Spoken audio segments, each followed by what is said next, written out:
The lost key returned via car purchase, 2010, Boston, USA. He didn't expect the past to follow him home.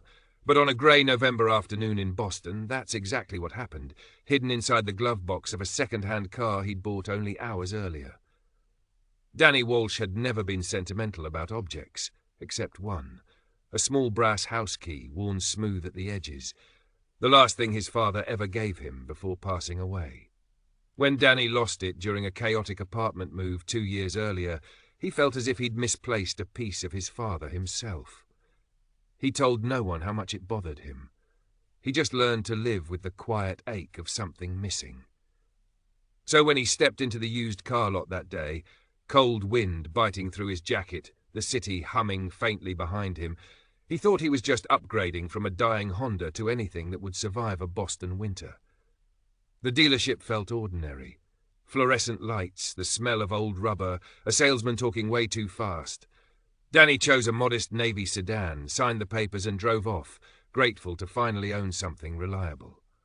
But halfway home, he noticed something. The glove box wouldn't close properly. It kept bouncing back open with a soft click.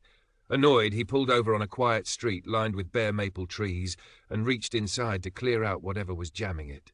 A parking receipt, an ancient granola bar wrapper, a faded Red Sox schedule from 2008, and then a tiny brass key slid into his palm. Danny froze.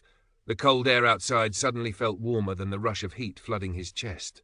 He knew that weight, that shape, that tiny scratch on the bow where it had once scraped against his father's toolbox. It was his key, the one he'd lost 2 years ago, before this car had even entered his life. His mind spiraled. How? The salesperson couldn't have known.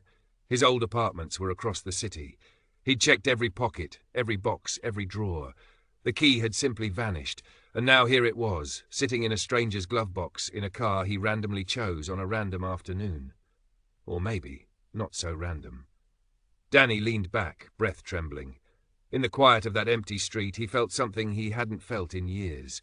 A presence, a warmth, as if his father were sitting in the seat beside him, reminding him gently, "Some things find their way back when you're finally ready to carry them again."